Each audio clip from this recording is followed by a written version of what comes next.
Safety Executive and Kent Police are investigating the death of Matt Cranch. Officers are also appealing for mobile phone footage of the tragedy to help piece together what happened.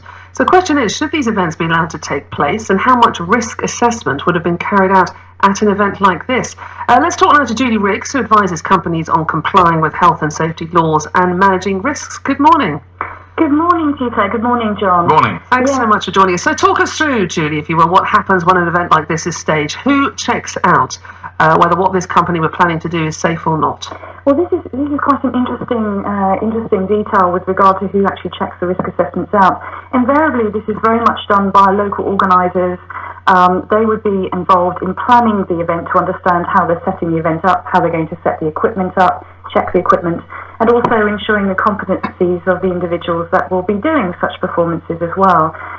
In the past, very much the local authorities and the HSE would have taken quite an active role in this, but with our dwindling number of inspecting officers, this now very much falls on the responsibility of local organisers. And very much they would have been responsible for trying to assess that type of information. And what is, so when you say local organisers, who exactly do you mean? In this particular case, who would that have been? Well, that would have been the event organisers, and certainly the stunt companies themselves would have been very much involved in understanding those risk assessments, understanding how to identify what would have gone wrong in this case. And what's quite interesting with a lot of these types of risk assessments is the dynamics and how they change. So the activity that you're doing, as you move around the country with this type of activity, what is changing on those different events?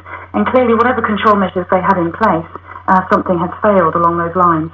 So I guess you would say the important thing is that you get someone who is fully qualified, who is an expert in health and safety, to come along, and it's not left to local organisers. Is it your fear that that is happening more and more, that it is being left to local organisers? It seems certainly to be that way, and the amount of support and competency that's provided as well for such events. There are hundreds of events going on across the UK, and clearly we want to have a balance. We want people to go to events and enjoy themselves.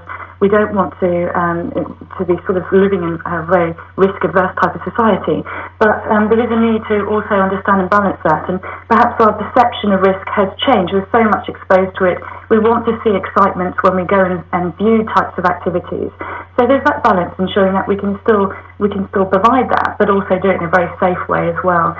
So yes, I mean the HSE at the moment, the government are also talking about cutting 30% of their budget. So we will see even less inspectors out on looking at our events, being proactive, and very much their role is starting to retract to enforcement and sort of a prosecution point of view. Right, so the other end rather than the prevention end. That's right. Right. I mean, the thing is, I suppose, with situations like this, getting fired out of a cannonball is incredibly high risk, isn't it? These kind of events. I mean, you know, people go along to watch it to have that kind of thrill seeking, but it's incredibly high risk. So you can't negate all of that, can you, really, no matter how many checks you do? Well, there's degrees of risk, and sometimes perhaps our perception of risk is different than the actual risk. An activity like that would have been very highly controlled. They would have assessed exactly the distance of the net, exactly the capacity of that net, the load bearing of that net, etc. So it's very highly controlled. The actual explosions that you see are generally pyrotechnics as opposed to the energy force used to propel the individual. But in this case, something has gone wrong, and that questions what has changed dynamically about that type of activity, or perhaps the competency of setting up that type of activity as well. Absolutely. I mean, do you worry? We're talking about the tragedy of the individual actually involved in the stunt who lost his life. But if what you're saying, if you follow it through, that there are cutbacks in health and safety, and the officers are not being sent out as much to these kind of events. I mean, we're talking about events that the general public go to here. And that really would be a tragedy if something spun out of control and people lost their lives in that way. Absolutely, absolutely.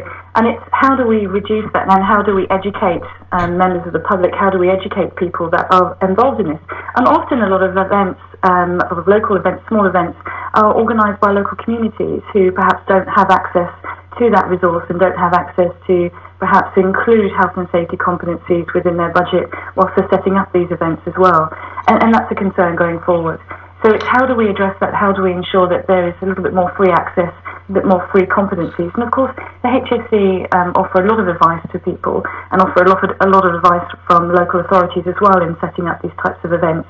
But it's about how we can get people on board. I think there's a very sort of mixed message about health and safety at the moment, that it's seen almost as being very risk-averse, red tape, trying to prevent activities from going on. But actually, health and safety is just about a tool to help you manage and think through these processes, trying to identify some of these risks, trying to enjoy your day and have a well-organised event and trying to avoid these types of tragedies. Julie, thanks for joining us. Julie Riggs there, who advises companies on complying with health and safety laws.